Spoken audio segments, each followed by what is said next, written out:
Alma stood in the sleek reception area of Choi Industries, her resume clutched in trembling hands. The building towered over Seoul like a glass giant, and she, a Ghanaian immigrant barely surviving on part-time jobs, felt impossibly small. This interview was her last hope. Rent was overdue. Her student visa was expiring. One more month and she'd be deported back to Accra with nothing but failure and debt. The receptionist, a woman with razor-sharp eyeliner and an even sharper tone, barely glanced at her. 15th floor. Executive suite. Don't be late. The elevator ride felt like ascending into another world. Soft classical music. Mirrors so clean they looked like portals. When the doors opened, a man in a black suit stood waiting. No smile. No greeting. Just a curt nod. This way.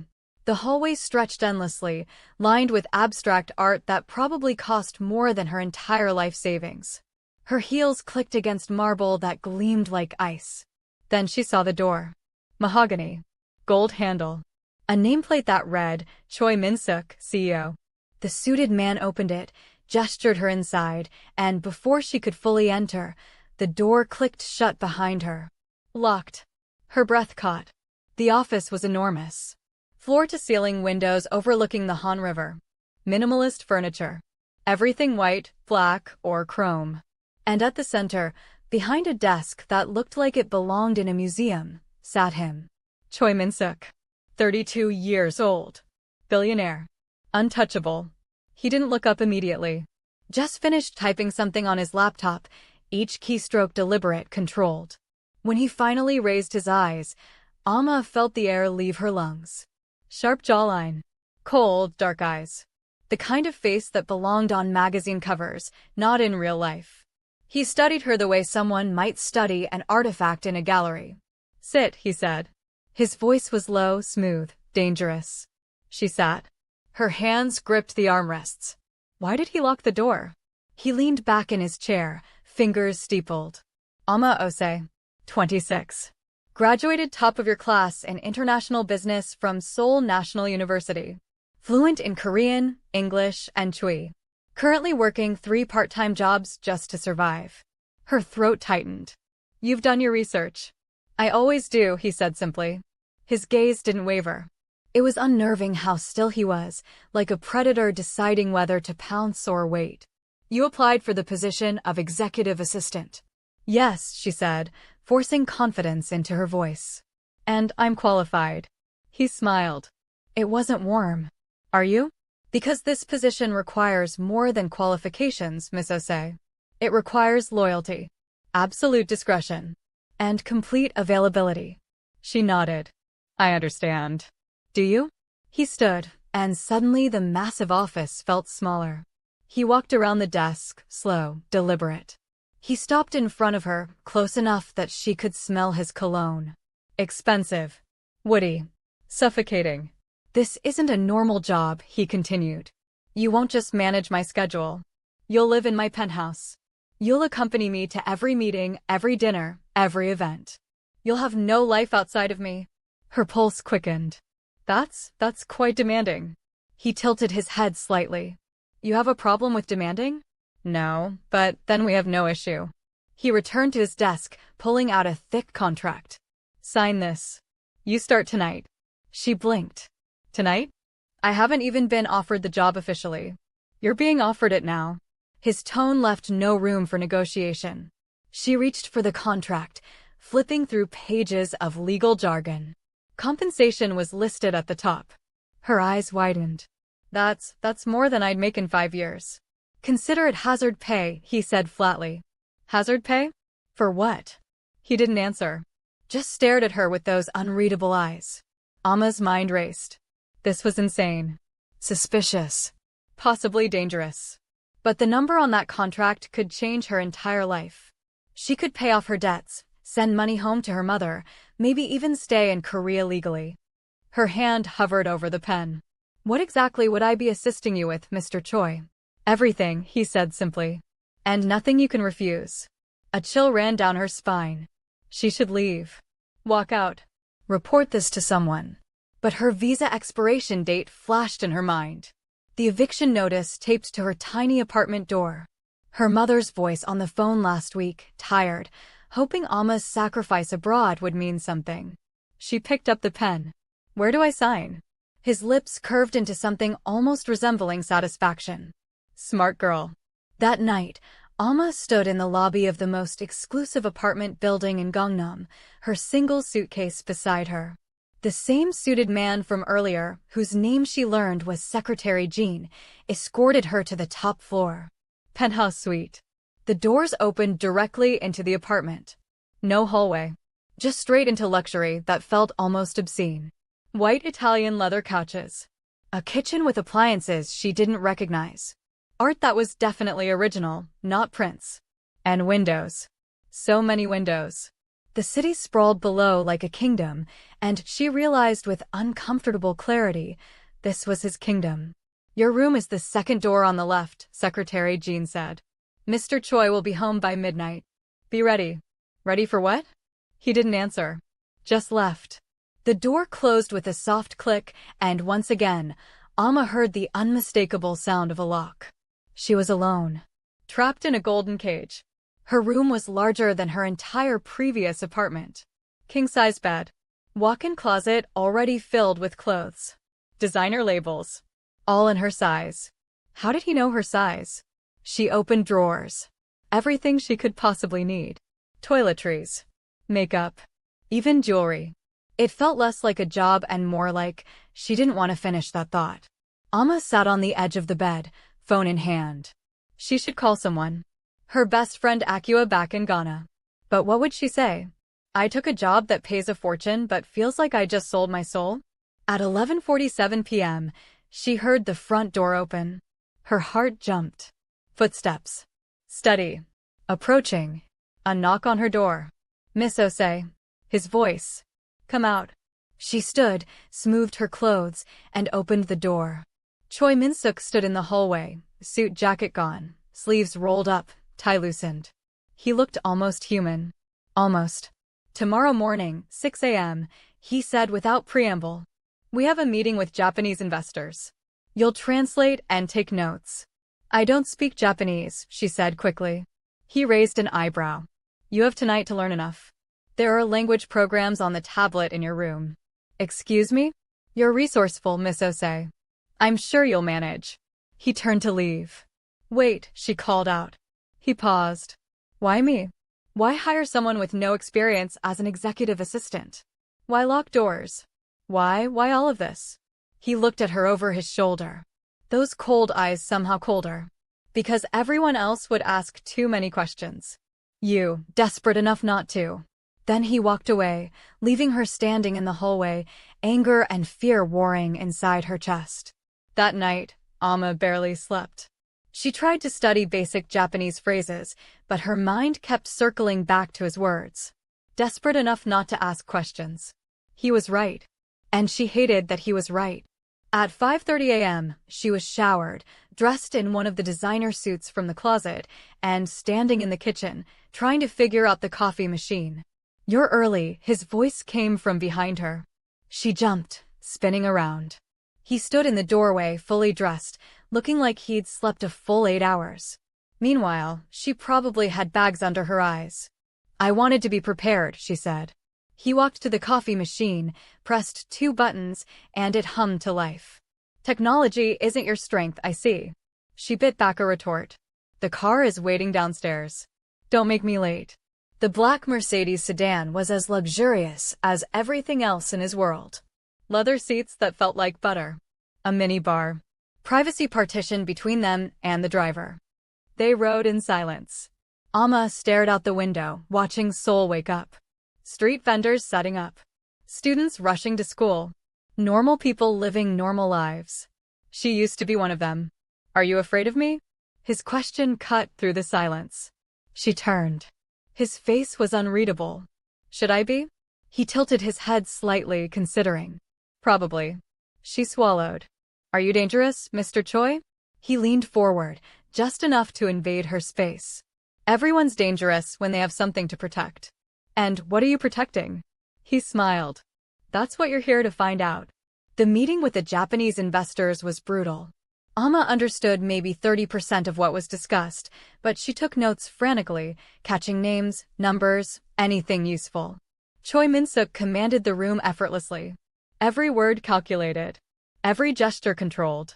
She watched him negotiate a $50 million deal like he was ordering coffee. When they returned to the car, he finally spoke. You did adequately. That's it? Adequately? You understood almost nothing, but you adapted. That's more valuable than fluency. She blinked, unsure if that was a compliment or an insult. That evening, back at the penthouse, Amma was exhausted. She collapsed onto the couch, not caring that her shoes were still on. You can't relax yet. His voice. Of course. She sat up. He stood by the window, whiskey in hand, silhouetted against the city lights. We're having guests tonight. Who? Business associates. You'll serve drinks and observe. Nothing more. I'm not a waitress, Mr. Choi. Tonight you are. Anger flared. She stood. You hired me as an executive assistant, not a servant. He turned, his gaze pinning her in place. I hired you to do whatever I need.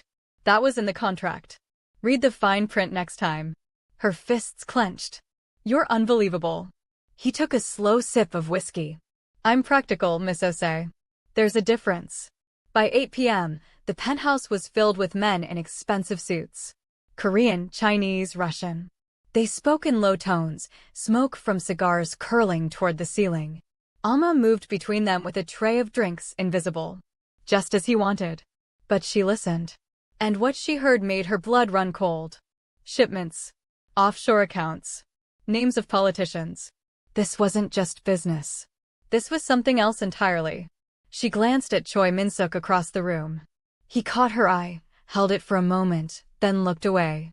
A warning. When the guests finally left, Amma confronted him. What kind of business are you really in? He loosened his tie, poured another drink. The kind that pays your salary. That's not an answer. It's the only one you'll get. She stepped closer, emboldened by exhaustion and fear. If you're doing something illegal, I want out. He laughed. Actually laughed. It was the first time she'd heard the sound, and it was more chilling than his silence. You signed a contract, Miss Osei. 3 years. Non-negotiable. If you try to leave, I'll have you deported within 24 hours. Not just back to Ghana, but blacklisted from every country you've ever dreamed of working in. Her breath caught. You can't do that. Try me. They stared at each other. Two people locked in a battle neither could afford to lose. Fine, she said quietly. But if you expect loyalty, Mr. Choi, you need to give me a reason to stay beyond threats. He set down his glass, walked toward her. Stopped inches away. You want a reason? His voice was low, dangerous. How about this?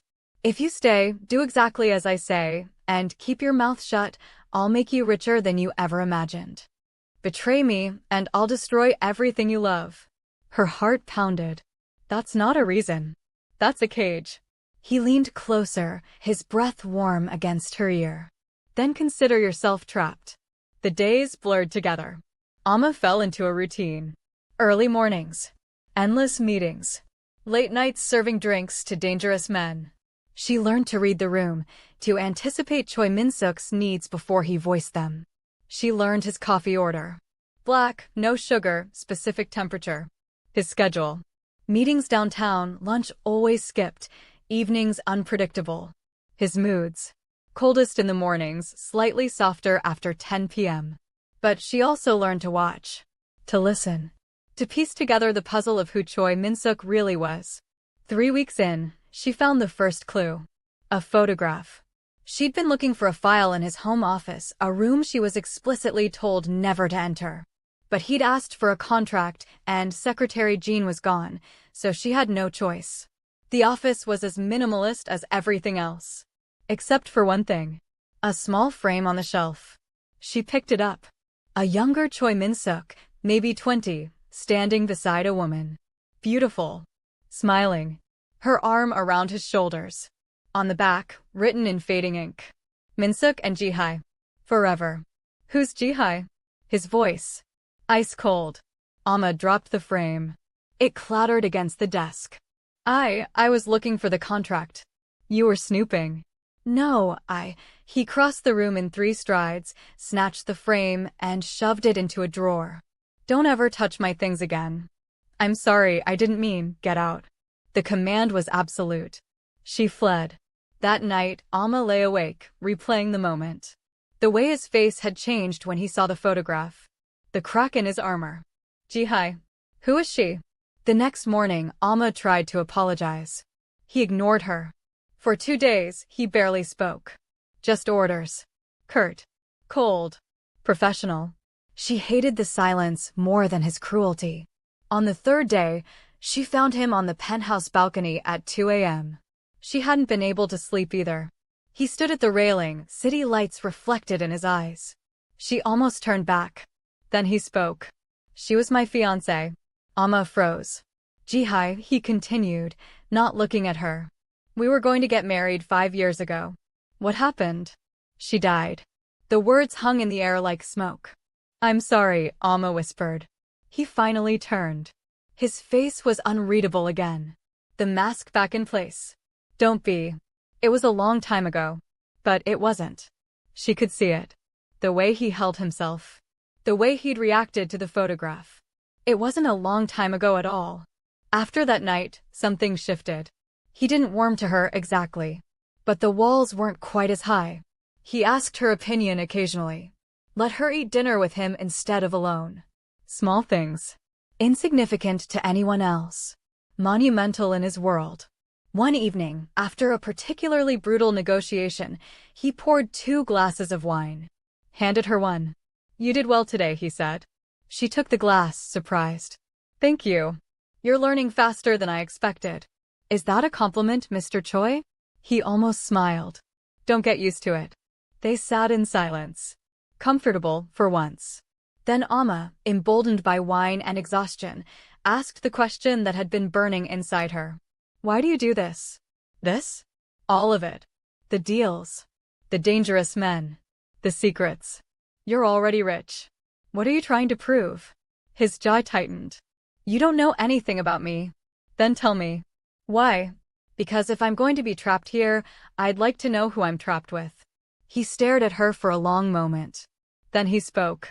When Jihi died, I lost everything that mattered. So I built an empire to fill the void. But empires don't feel. They don't love. They don't die. They just exist. And that's safer. Alma's chest tightened. That sounds lonely. He downed his wine in one gulp. It is. But at least I'm in control. Control is an illusion, Mr. Choi. He looked at her sharply. What did you say? Control is an illusion. You can't control death. You can't control loss. All you're doing is building walls so high you can't see the sky anymore. His eyes flashed. Anger. Pain. Something deeper. You think you understand me? I think you're scared, she said softly. And I think you hired me because I remind you of something you lost. The ability to feel. For a moment, she thought he'd explode. Throw her out. Fire her. Instead, he stood, set down his glass, and walked to his room. Without another word, Alma sat alone, heart pounding, wondering if she'd just made the biggest mistake of her life. The next morning, he acted like nothing happened. Back to cold professionalism. But Alma noticed something different. He watched her more. Not with suspicion. With something else. Curiosity, maybe. Or recognition. A week later, everything changed. They were at a charity gala. Alma wore a gown he'd had custom-made. Emerald green. Elegant. Expensive. She felt like an imposter among Seoul's elite, but she played the part. Smiled. Nodded. Stayed 2 steps behind Choi Min-Seok like a shadow. Then she saw him. A man across the room. Watching her. Not casually. Intently. Korean. Mid-40s. Scar above his left eyebrow. He raised a glass in her direction. A toast. A threat. Her pulse quickened. Mr. Choi, she whispered. He turned. What? That man. By the champagne fountain. Choi Min-Seok followed her gaze. His expression didn't change, but his hand found her lower back. Protective. Stay close to me. Who is he? Someone you don't want to meet. The man started walking toward them. Alma's instinct screamed. Run. But Choi Min-Seok's hand pressed firmly against her back. Don't move, he murmured. Don't speak. Just smile. The man stopped in front of them, grinning. Min-Seok. It's been too long. His voice was smooth. Poisonous. Mr. Kang, Choi Min-Seok replied coolly. I didn't realize you'd be attending. I go where opportunity calls. Kang's eyes slid to Amma. And who is this beautiful creature? My assistant, Choi Min-Seok said flatly. Kang laughed. Assistant. Of course. Tell me, does she assist with everything? The insinuation was clear.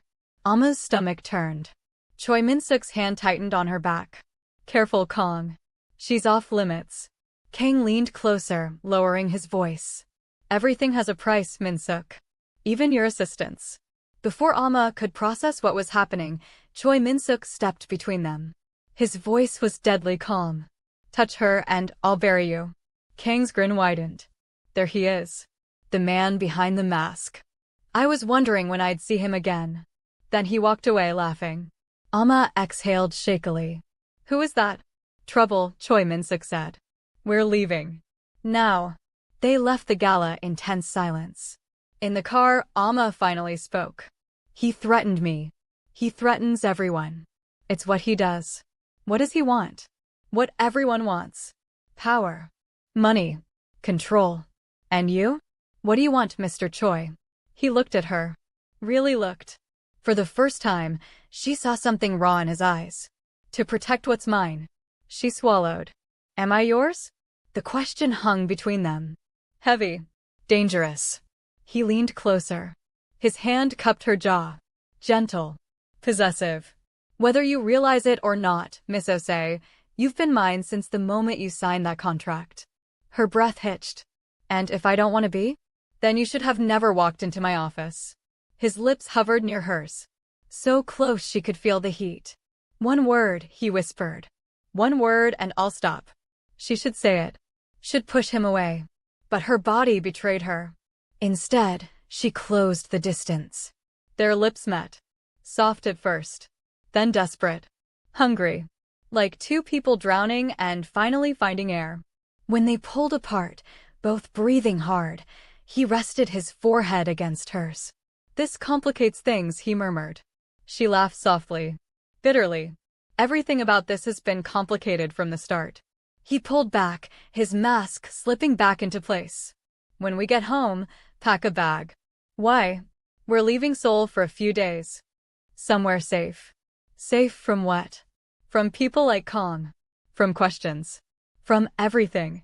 Where are we going? He didn't answer. Just stared out the window as the city blurred past.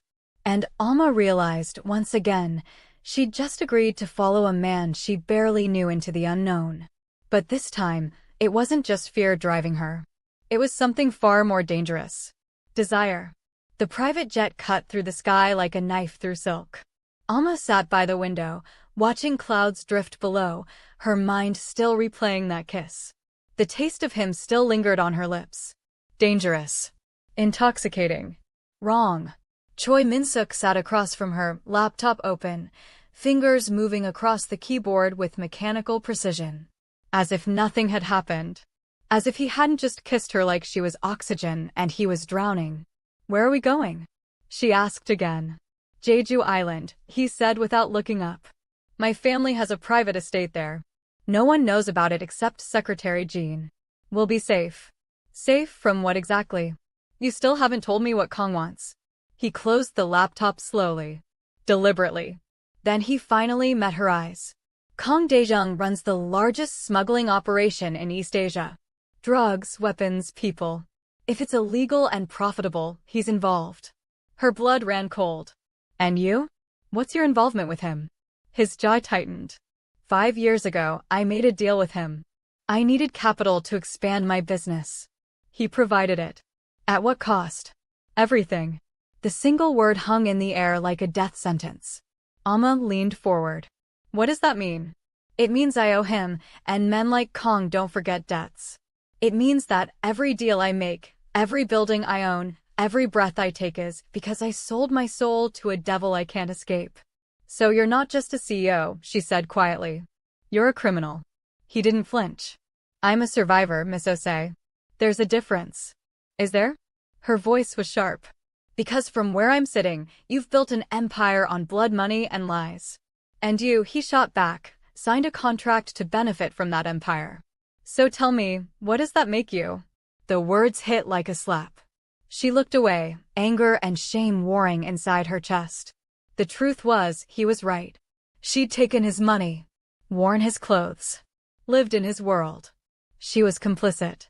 The silence stretched between them until the pilot announced their descent. The estate on Jeju Island was breathtaking.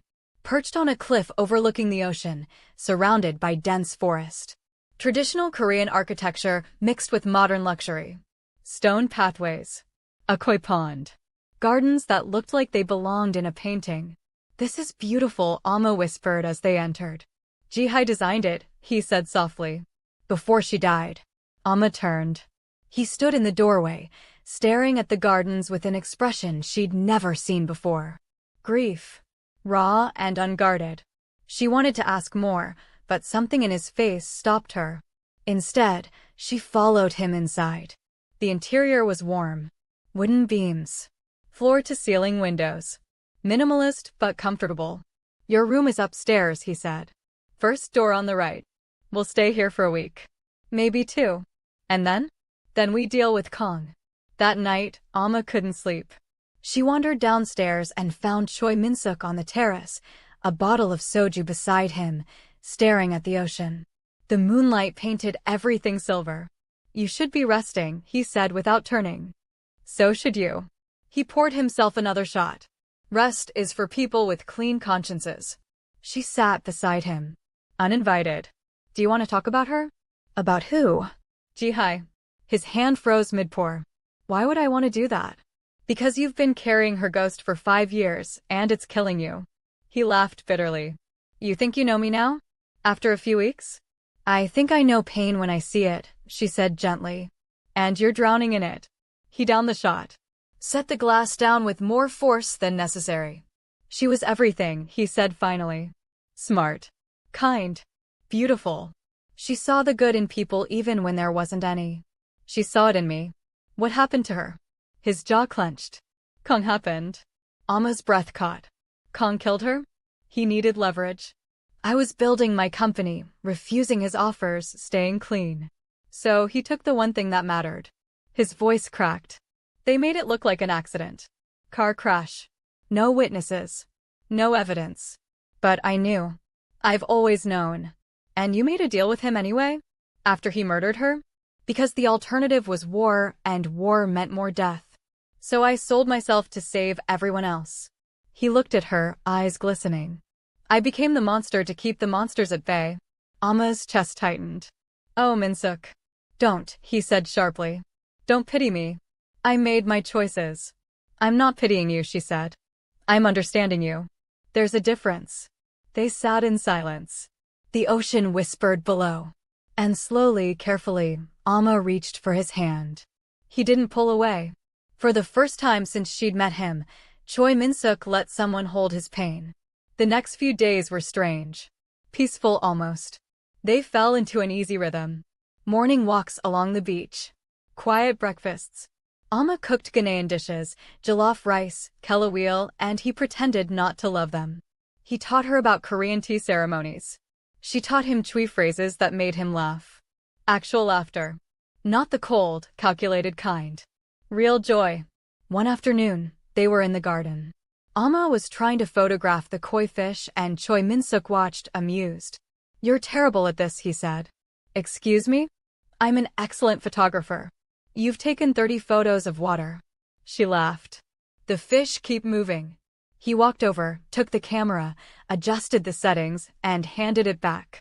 Patience, Miss Osei. Wait for the right moment. She tried again. This time, she caught a perfect shot. Golden koi mid-leap. She showed him triumphantly. See? I'm a natural. He smiled. Actually smiled. You're insufferable. And you're smiling. He caught himself, the smile fading. Don't get used to it. Too late. That evening, they sat by the fireplace. Rain drummed against the windows. Amma curled up on the couch with a book, and Choi Min-Seok worked on his laptop.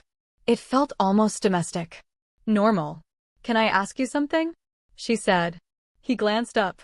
Depends on the question. Why did you really hire me? He closed the laptop. Set it aside. Because when I saw you at that orphanage, standing there, refusing to be broken, I saw something I'd lost. What? Hope. Her throat tightened. I'm not some symbol, Min-Seok. I'm just trying to survive. So am I, he said quietly.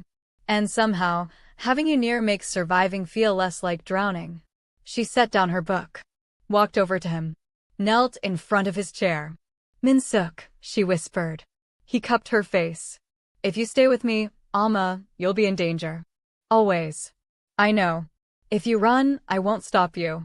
Not anymore. She leaned into his touch. What if I don't want to run?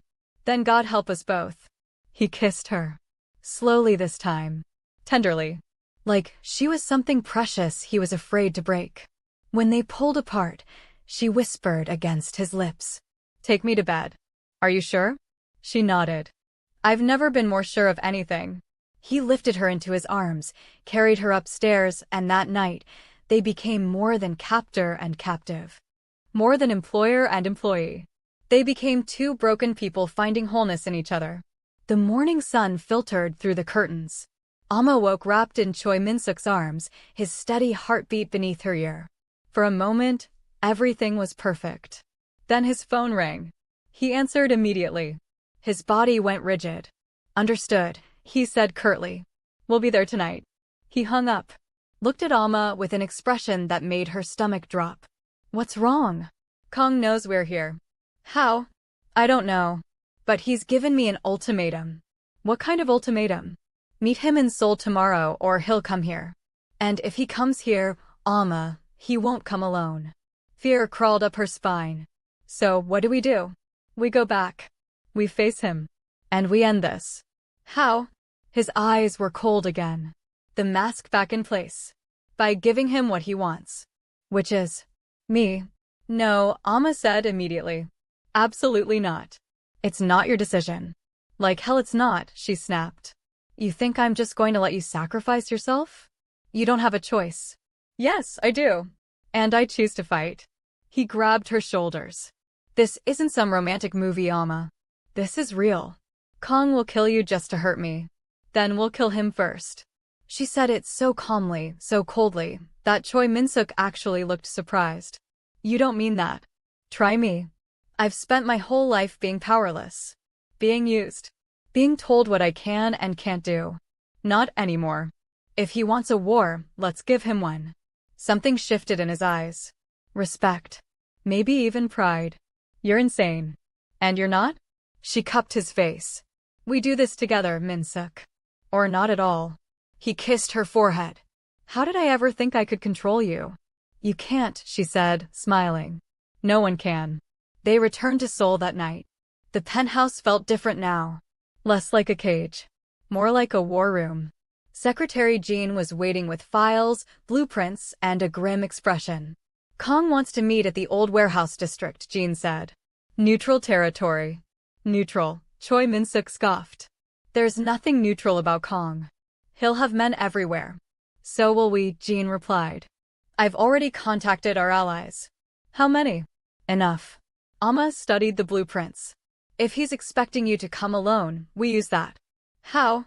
I'll go with you. Absolutely not, both men said in unison. She ignored them. He won't expect a woman. That's our advantage. I can carry a weapon. Stay close. And if things go wrong, I'll be your distraction. This isn't a game, Amma, Choi Min-Seok growled. I know, she said firmly. But I'm not staying behind while you walk into a death trap. The argument went on for hours. But eventually, Choi Min-Seok realized something. She wasn't backing down. Fine, he finally said. But you follow my lead. Always. Deal. The warehouse district was a graveyard of rusted metal and broken dreams. Abandoned buildings lined the streets like tombstones.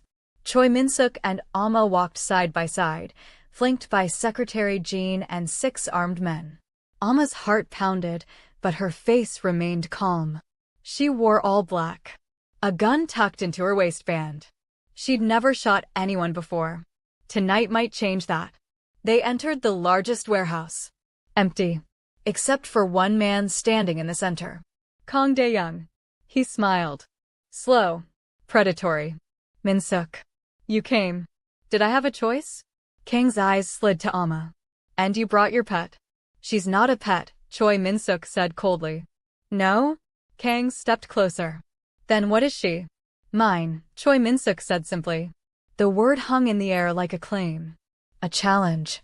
Kang laughed. Yours. How sweet. Tell me, does she know what you did to acquire her? What are you talking about? Amma asked. Kang turned to her, grinning. Didn't he tell you? That orphanage you came from. The one trafficking girls. Who do you think funded it? Amma's blood turned to ice. She looked at Choi Min-Seok. No. Don't listen to him, Min-Seok said quickly. He's lying. Am I? Kang pulled out a document. Threw it on the ground. Bank transfers. All from Choi Industries. Millions of dollars funneled into that orphanage over 5 years. Amma picked up the paper. Her hands trembled. The signatures were real. The dates matched. No, she whispered. Min-Seok, tell me this isn't true. I can explain, he started. You funded the place that sold me? Her voice cracked. You paid for my suffering? It's not what you think. Then what is it? She was shouting now, tears streaming down her face. Tell me. It was the only way to track Kang's operations, he said desperately. I had to embed myself in his network. Those girls, I was trying to save you. By buying me? That's not saving. That's ownership. You're just like him. The words destroyed him. She could see it in his eyes. Amma, please. She pulled the gun from her waistband. Pointed it at Kang. This ends tonight. Oh, brave little bird, Kang mocked. Do you even know how to use that? She cocked the weapon. Want to find out? Before anyone could move, gunfire erupted. Kang's men poured in from every corner. Choi Min-Seok's men returned fire. Chaos. Amma dove behind a crate, bullets ricocheting off metal. She couldn't see Min-Seok. Couldn't see anyone through the smoke and violence. Then a hand grabbed her. Dragged her up. Kang. His knife pressed against her throat. Drop your weapons, he shouted over the gunfire. Or I'll slit her throat right here. The shooting stopped. Choi Min-Seok stood across the warehouse, gun raised, face pale. Let her go, Kang. This is between us. Is it? Kang pressed the blade harder. A thin line of blood appeared on Amma's neck. Because it seems like she's very much a part of this. I'll give you anything, Choi Min-Seok said. Money. Territory. My entire empire. Just let her go.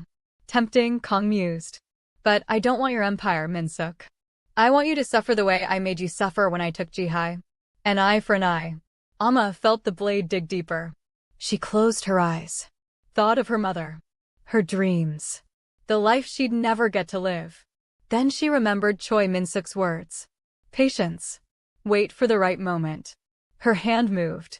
Fast. She grabbed the knife handle, twisted, and drove her elbow into Kang's ribs. He grunted. The blade clattered to the ground. She grabbed it. Spun. And before anyone could stop her, she drove it into Kang's chest. He staggered back. Eyes wide. Shocked.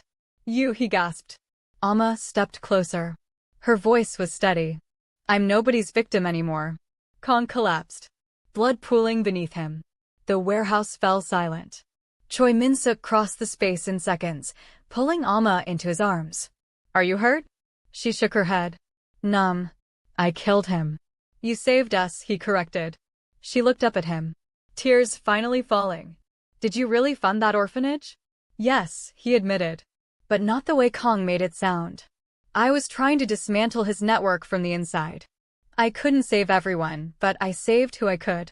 Including you. She wanted to stay angry. Wanted to hate him. But exhaustion won. I don't know if I can forgive you. I don't expect you to, he said. But I'll spend the rest of my life trying to earn it. They left the warehouse together. Sirens wailed in the distance. Secretary Jean had already arranged everything. The evidence would point to a gang war. No ties to Choi Industries. As they drove through Seoul, Amma stared out the window. What happens now? She asked. Now, Choi Min-Seok said, we rebuild. Both of us. 3 months later, the penthouse was different. Warmer. Amma had redecorated. Added plants. Photographs. Color. Choi Min-Seok pretended to hate it. But she caught him smiling at the changes when he thought she wasn't looking. He dismantled Kang's entire operation. Freed the girls from the orphanage. Funded real sanctuaries. Legitimate businesses. It didn't erase his past, but it was a start. One evening, they stood on the balcony. The city lights stretched endlessly below. Amma leaned against the railing, and Choi Min-Seok wrapped his arms around her from behind. I have something for you, he said. He handed her a small box. She opened it. A key. What's this? To the penthouse, he said. It's yours. Not because I'm keeping you, but because I want you to choose to stay. She turned in his arms. And if I choose to leave? Then I'll let you go, he said simply. Because you were right. Control is an illusion. And loving you means trusting you. Her eyes filled with tears. I'm not going anywhere, Min-Seok. He kissed her. Soft. Reverent. Like she was a miracle he didn't deserve. I love you, he whispered. She smiled against his lips. I know. Say it back. Make me. He lifted her, carrying her inside, both of them laughing. For the first time in years, Choi Min-Seok felt light. Hopeful. Whole. 2 years later, Amma stood in front of a classroom. 20 young women sat before her, all survivors of trafficking. All rescued by the foundation she now ran. Today, she said, we're going to talk about reclaiming your power. One girl raised her hand. How do you reclaim something that was taken from you? Amma smiled. You stop waiting for permission. You stop believing the lies people told you about your worth. You take up space. You fight. You survive. And eventually you thrive. After class, she walked to her car. A black Mercedes. Choi Min-Seok leaned against it, suit perfect, smile genuine. How was class? Inspiring, she said. They always are when you teach them. They drove home together. Home. The words still felt surreal. That night, they sat in the garden Amma had built in the penthouse. Flowers from Ghana. Korean maples. A blend of both their worlds. Min-Seok, she said. Do you ever regret it? Meeting me? Buying me? All of it? He thought for a long moment. Regret meeting you? Never. Regret the circumstances? Every day. But he took her hand. If I could go back, knowing what I know now, I'd do it all over again. Just to have you here. She squeezed his hand. Even though I'm incredibly stubborn? Especially because of that. They sat in comfortable silence. Then Amma felt it. A flutter. She placed his hand on her stomach. Feel that? His eyes widened. Is that? She nodded, smiling. We're having a baby. Choi Min-Seok's eyes filled with tears. He pulled her close, kissing her forehead, her cheeks, her lips. We're going to be a family, he whispered. We already are, she said. 9 months later, in a private hospital room, Amma held their daughter. Tiny. Perfect. A miracle. Choi Min-Seok sat beside her, staring at the baby with wonder. What should we name her? Amma asked. He thought. Jihi, he said softly. To honor the woman who taught me to love. And Amma, to honor the woman who taught me to live again.